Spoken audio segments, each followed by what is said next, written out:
Hi everyone, it's me Guni and you guys are watching and learning for life. Well, आज की video में we will be doing civics का chapter number 1 on class 10 ICC, that is Union Parliament. Now, this is a very long chapter, लेकिन हम इसमें से उतना ही करेंगे जितना सिलेबस में है. And number 2 thing it will be that हम देखते हैं अगर तो ये हमारा वन वीडियो में वन शॉट में कंप्लीट हो जाता है, वेरी गुड. अगर नहीं हो पाता है तो आई बी मेकिंग पार्ट 2 जिसमें we will be completing the chapter. So without wasting any time let's get started. तो सबसे पहले यूनियन पार्लियामेंट में जो हम चीज पढ़ने वाले हैं दैट इज आवर लेजिस्लेचर. ठीक है. और व्हाट इज लेजिस्लेचर अगर बात की जाए तो legislature is the law making body. So the law making body is known as the legislature. ठीक है. And then next thing is कि what is federalism. अगर आप अपनी बुक खोलते हो तो first thing you see in your book is federalism. But federalism अगर हम बात करें is not in your syllabus in detail. तो बहुत थोड़ा सा पार्ट है like definition of federalism, just that. So we will be doing that and let's go. So what is federalism if we talk about it in general? What is federal system and what is federalism basically? Okay. So before starting the chapter in detail, let me tell you that I have the notes of this chapter, detailed notes which I will be writing it here on the blackboard today as well. So you can either write it along with me or you can get those notes in photographs on my WhatsApp channel. So don't forget to join. Now let's start. So today we are going to do number one point, that is federalism. So what is federalism? तो federalism को अगर हम बात करें तो federalism is the division of power. तो division मतलब power का अलग अलग पार्ट में डिवाइड करना, डिवीजन करना एक स्टेट के पास, एक सेंटर के पास, ताकि कोई भी एक दूसरे के काम में इंटरफेयर ना करे और कोई प्रॉब्लम्स क्रिएट ना हो. So it is the division of powers. So federalism is division of powers between the center and state government. That is basically Lok Sabha and Rajya Sabha, we know, state, and both are supreme, मतलब अपना proper perfect, अपने आप में perfect, supreme within their respective spheres. Sphere of powers means within their respective spheres.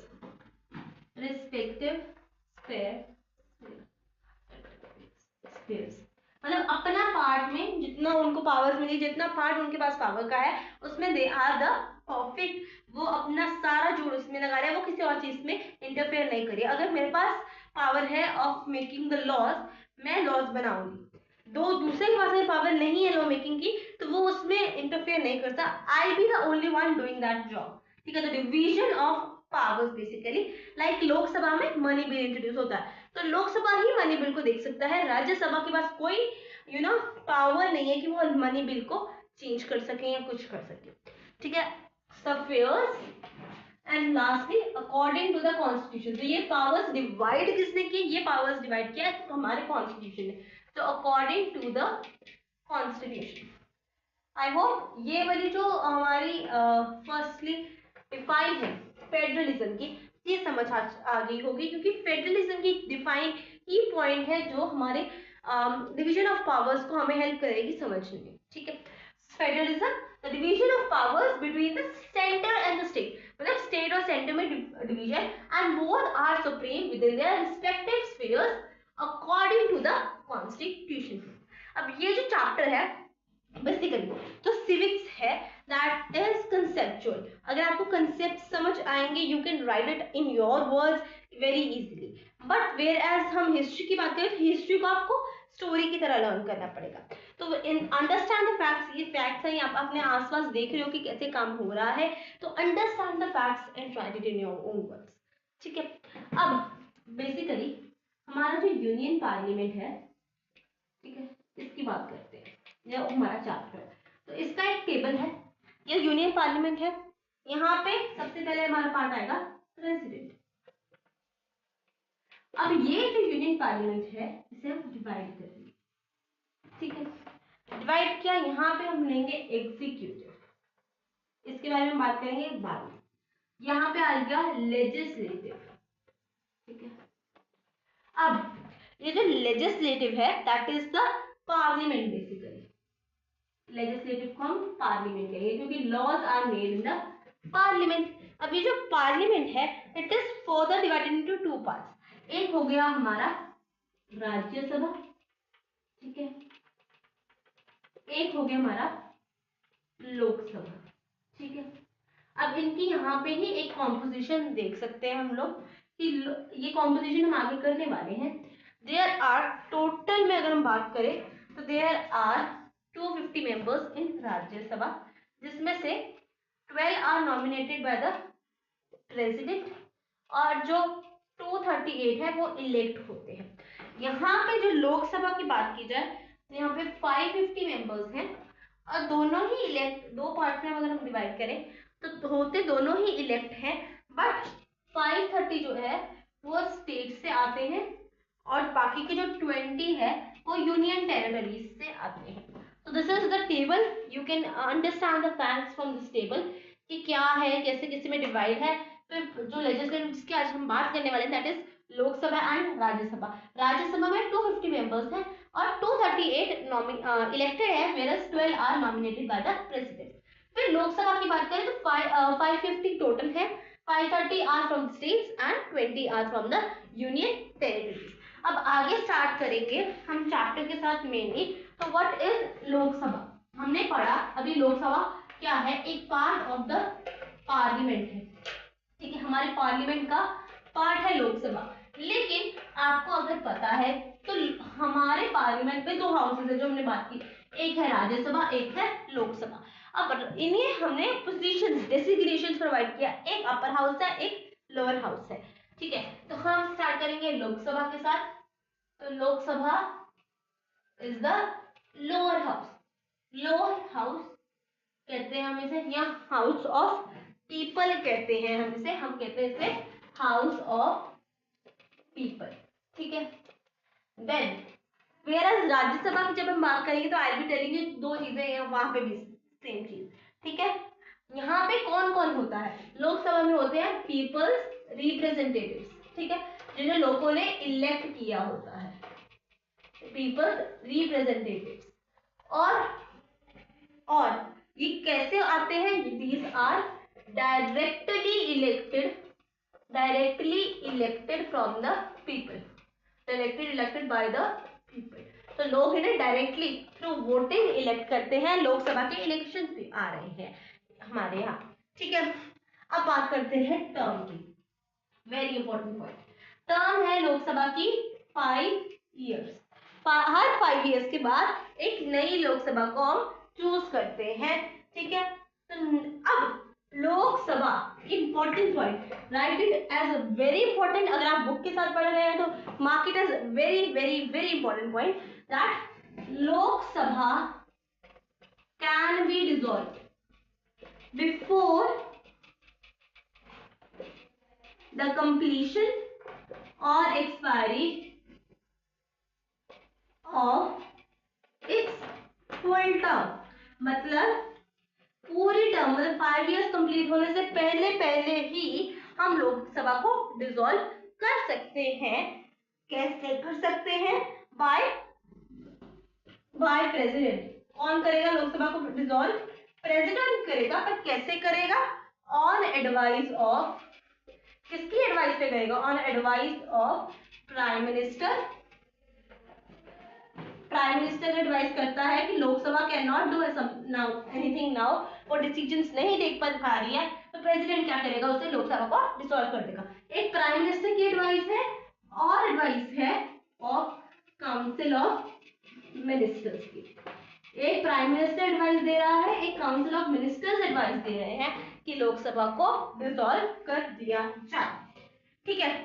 अब during the situation, ये जैसे कहते हैं पीरियड ऑफ प्रोक्लेमेशन, ठीक है, ऑफ नेशनल इमरजेंसी, जब भी नेशनल इमरजेंसी होती है, mark that point as well important, जब भी नेशनल हमारी यहाँ पे इमरजेंसी आएगी।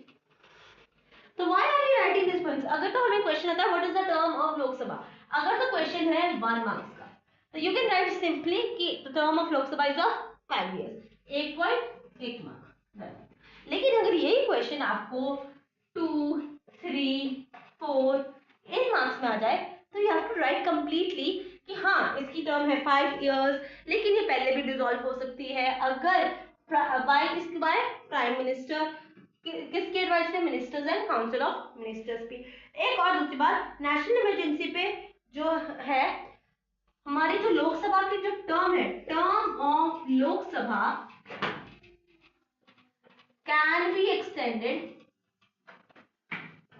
हम एक्सटेंड कर सकते हैं बाय 1 year, 1 साल से एक्सटेंड कर सकते हैं कि अगर इमरजेंसी हो गई है, we have not the situation to do the elections right now, voting की सिचुएशन नहीं है, तो हम जो लोकसभा की टर्म है that is increase by 1 year at time, and once emergency is over, जब इमरजेंसी ओवर हो जाती है तब जो new elections, fresh elections must be held within the 6 months time period. ठीक है, 6 months का टाइम पीरियड देंगे कि इमरजेंसी ओवर होने के बाद 6 months के अंदर अंदर हमारा जो new fresh set of elections है वो हो जाने चाहिए। Now let's move ahead. Okay, so composition of Lok Sabha मैंने अभी आपको बताया था, टोटल मेंबर्स कितने हमारे पास? 550।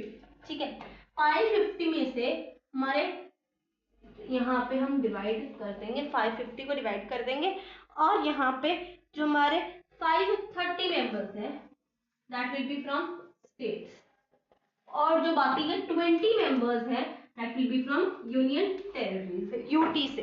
ठीक है, यूनियन टेरिटरीज से।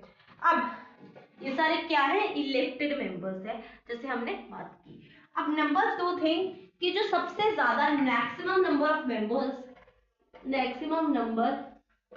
ऑफ मेंबर्स, बेसिकली जो क्या है लोकसभा में मेंबर्स की जो ये है नंबर, तो हर स्टेट से अलग अलग मेंबर आ रहा है, तो हाउ वी आर नोइंग कि किस स्टेट से कितने मेंबर्स आ रहे हैं? It depends on the population of the state कि कितने मेंबर्स वहां से आएंगे।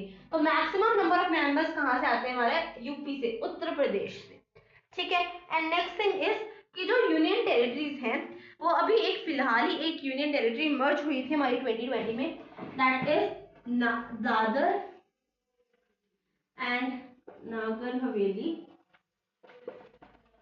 जो ये थी एक ये वाली, प्लस दमन एंड दीव।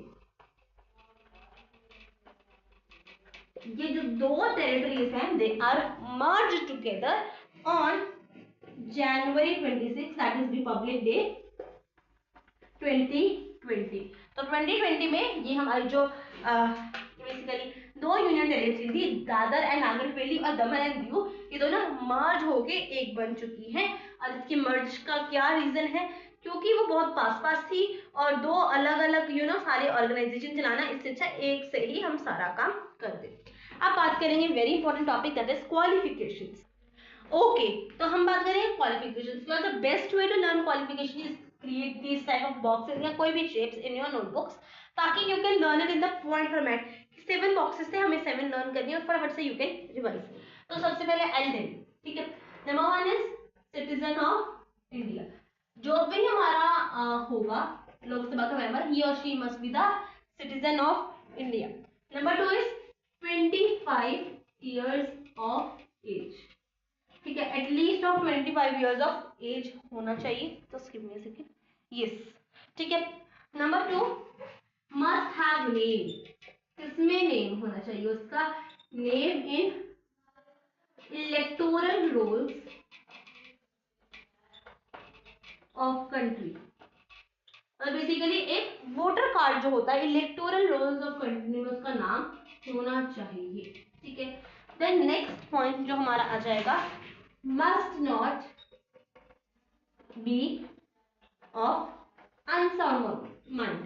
तो अनसाउंड माइंड का नहीं होना चाहिए हमारा जो भी लोकसभा का मेंबर होगा।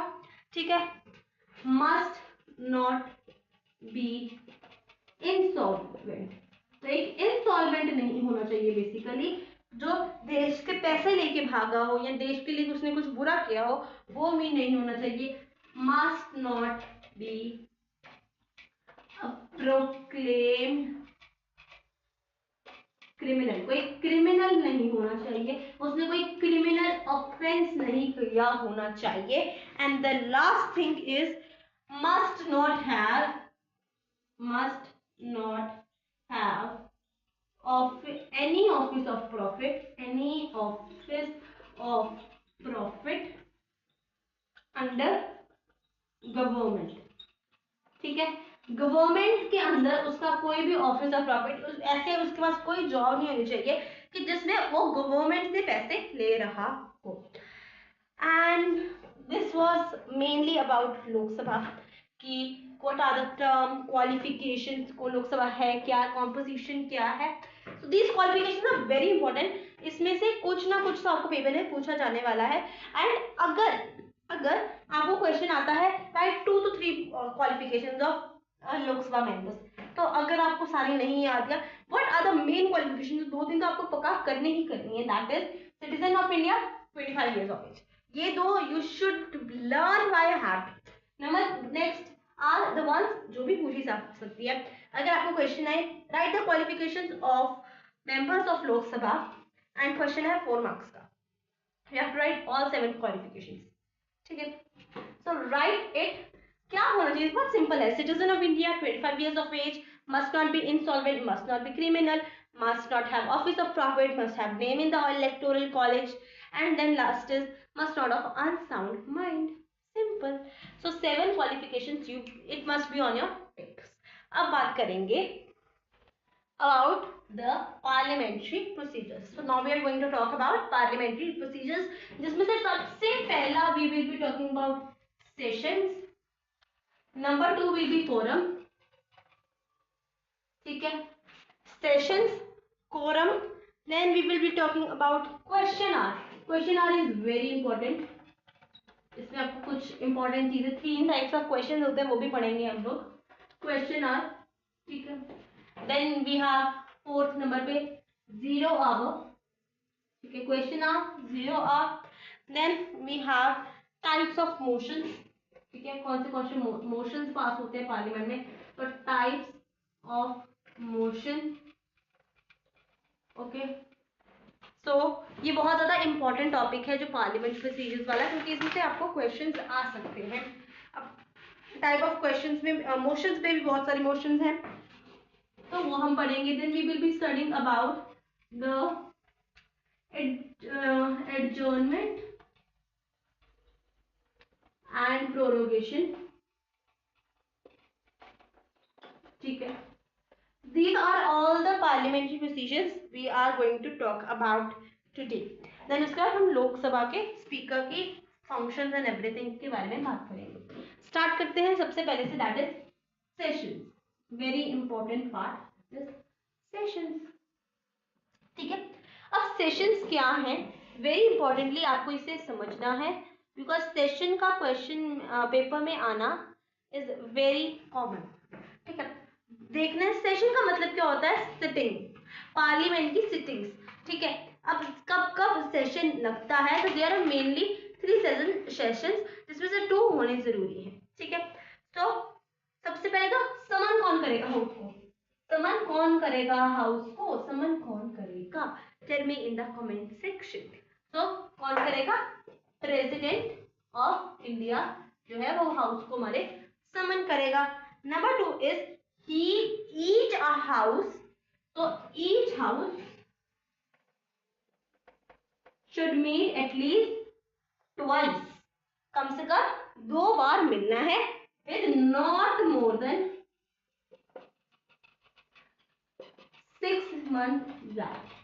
ठीक है, not more than 6 month gap। ठीक है, उसे मिलना है। और कौन से टाइप्स ऑफ हमारे सेशंस होते हैं, there are 3 types of session.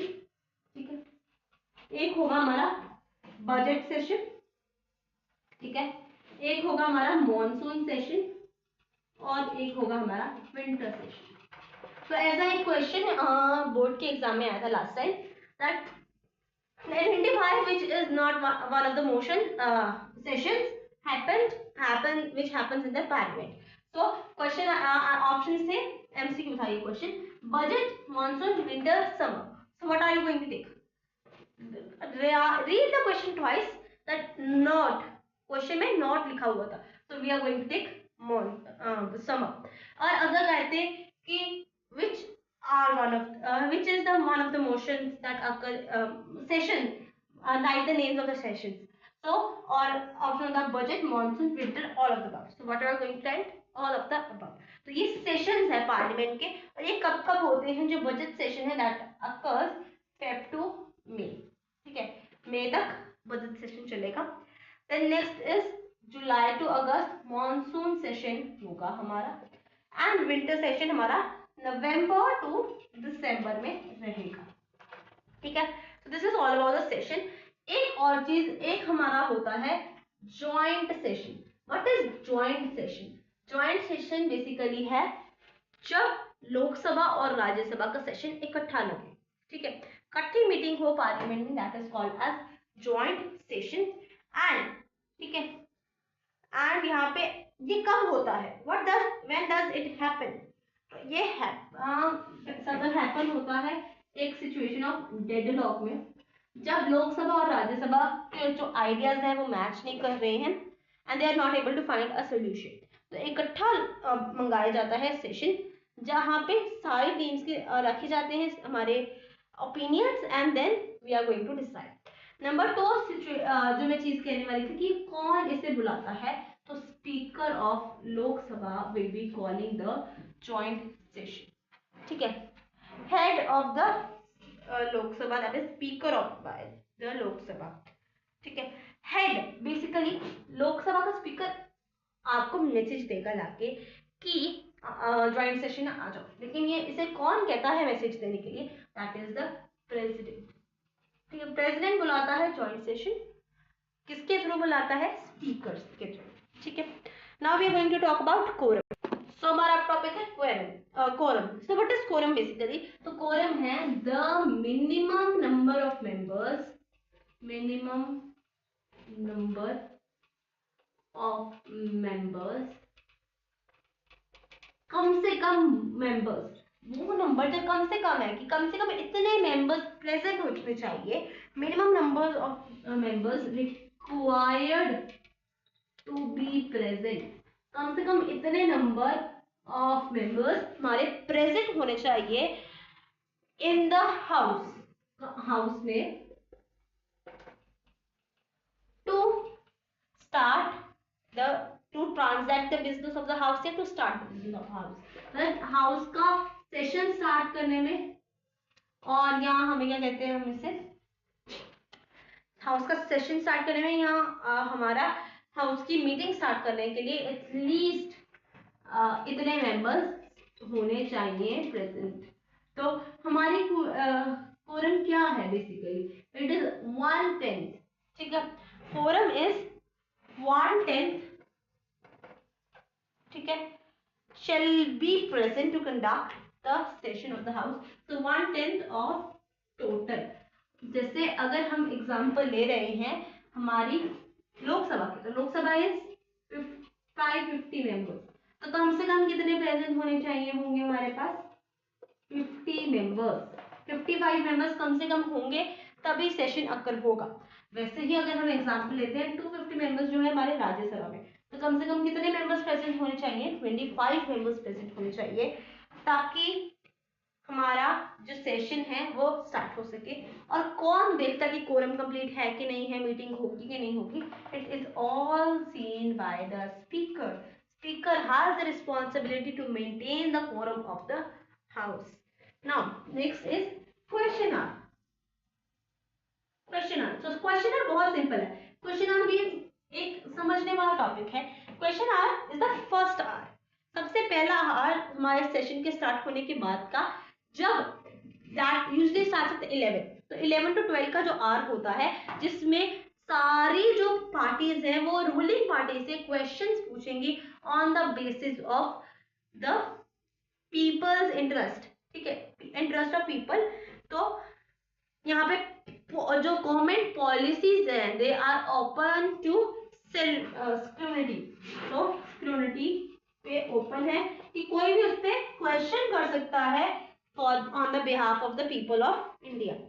Right of the member to ask questions from the government, ठीक है, एक राइट है हमारे लोकसभा के पास, राइट टू आस्क क्वेश्चंस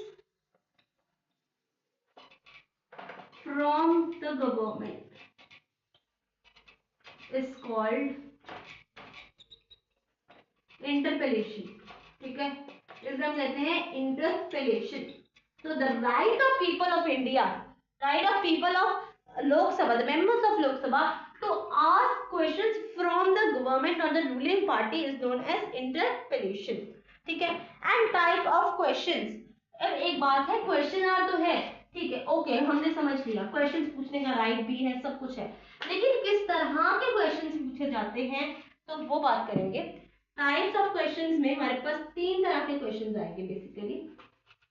एक होगा रिटन, रिटन नहीं कहते मेरा, स्टार्ड क्वेश्चन कहते हैं, स्टार्ड, अनस्टार्ड, ठीक है, and then is short notice question, ठीक है। अब जो अनस्टार्ट क्वेश्चंस है उसके बारे में बात करते हैं। अनस्टार्ट क्वेश्चंस, ओके, सेंटेंस से स्टार्ट करेंगे। अनस्टार्ट क्वेश्चंस, इसमें जो है हमें रिटन आंसर चाहिए होता है, ठीक है, और you can not ask further questions, तो सप्लीमेंट्री क्वेश्चंस जो है वो आप नहीं पूछ सकते हैं। Supplementary questions can not be asked, ठीक है। मतलब अगर आप कोई क्वेश्चन पूछ रहे हो तो आप क्या चाहते हो कि उसका आंसर आपको चाहिए रिटन फॉर्म में, कि ये मेरे को राइट करके दो पूरा प्रॉपर, लेकिन उसके बाद आप उसको सप्लीमेंट्री क्वेश्चंस नहीं पूछ सकते कि अच्छा ये है तो ये ऐसे कैसे हुआ, ये ऐसे कैसे हुआ।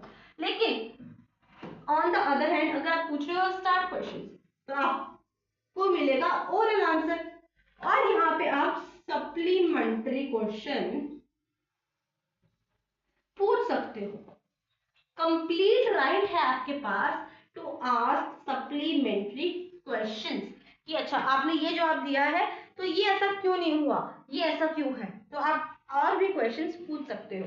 अब शॉर्ट नोटिस क्वेश्चंस क्या है, these are the very important thing, तो क्वेश्चंस ऑफ अर्जेंट इंपॉर्टेंस, ठीक है, क्वेश्चंस जिनको हमें अर्जेंट इंपॉर्टेंस चाहिए, ठीक है, of urgent importance is are known as short notice questions. और यहाँ पे आपको मिलेगा notice of not more than 10 days, 10 days से कम का नोटिस मिलेगा, उससे ज्यादा का नोटिस नहीं मिलेगा, और इस नोटिस के अंदर अंदर आपको आंसर देना पड़ेगा, ठीक है। तो दिस इज ऑल अबाउट हमारा जो सेकेंड पार्ट था, थर्ड टाइप ऑफ चीज थी पार्लियामेंट्री पोजीशन था, दैट इज क्वेश्चन आवर, ठीक है।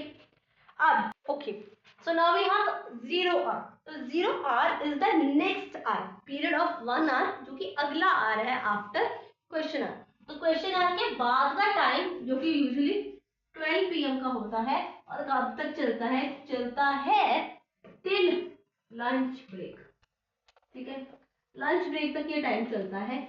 सो मेजरली आपको समझ आ गया होगा कि लंच ब्रेक अराउंड 1 PM हो जाती है, 1-1:30, डिपेंडिंग ऑन कितना लंबा चलेगा ये पार्ट, क्योंकि कई बार क्वेश्चंस बहुत ज्यादा अर्जेंट इंपॉर्टेंस के होते हैं और आपको ये पूछने होते हैं, ठीक है। So soon after the question hour के बाद होता है अंटिल द लंच ब्रेक, तब तक ये कंटिन्यू रहता है। Then next is no prior permission is required to ask question. अब क्वेश्चन आवर में क्या है, आपको हर क्वेश्चन पहले एड्रेस करना है हमारे स्पीकर को कि yes I want to ask this question, can I ask. लेकिन if we talk about the 0 hour तो आपको इसमें कोई भी प्रायर परमिशन नहीं चाहिए होती। So no prior permission is required to ask questions. Then हमारे पास आ गया टाइप्स ऑफ मोशंस। लेकिन मोशन के टाइप्स को समझने से पहले what are motions basically, what is motion? तो motion is a formal proposal, is a formal proposal. तो आपको मोशन की डिफाइन भी पूछी जा सकती है, डिफाइन मोशंस और what are motion and then tell its types. So motion is a formal proposal made by a member of state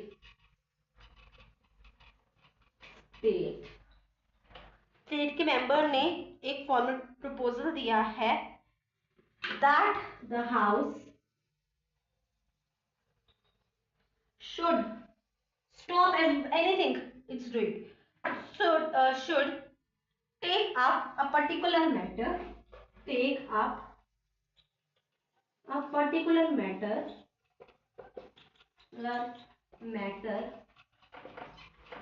of public importance, of public importance।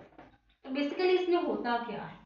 इसमें ये होता है कि एक फॉर्मल प्रपोजल है बेसिकली मोशन, एंड इसमें क्या है कि एक कोई भी स्टेट का मेंबर जो कि लोकसभा में है, स्टेट वाला मेंबर जो स्टेट से आया है, वो आपको एक फॉर्मल प्रपोजल देगा कि जो भी लोकसभा में हो रहा है वो स्टॉप कर दिया जाए, या राज्यसभा में हो रहा है वो स्टॉप कर दिया जाए, और एक टॉपिक ऑफ पब्लिक इंपॉर्टेंस, जो पब्लिक की इंपॉर्टेंस का एक टॉपिक है उसे स्टार्ट किया जाए, उस पर डिस्कशन करनी स्टार्ट हो, इसे हम कहेंगे हमारा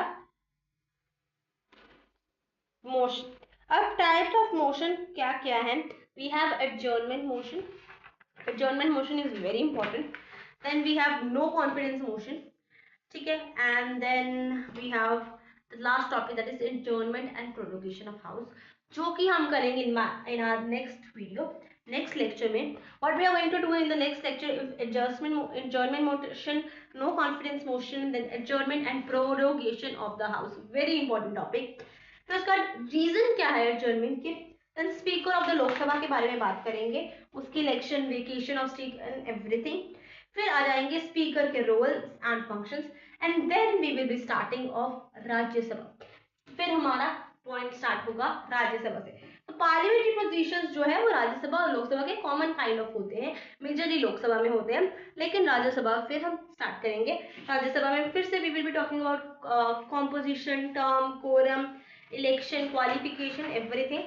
then powers and functions of the parliament, क्या क्या पार्लियामेंट के फंक्शंस हैं उसमें, अगर हम बात करें आगे, फाइनेंशियल, लेजिस्लेटिव, जुडिशियल पावर्स आ जाएंगी, and then amendment of constitution की पावर किसके पास है।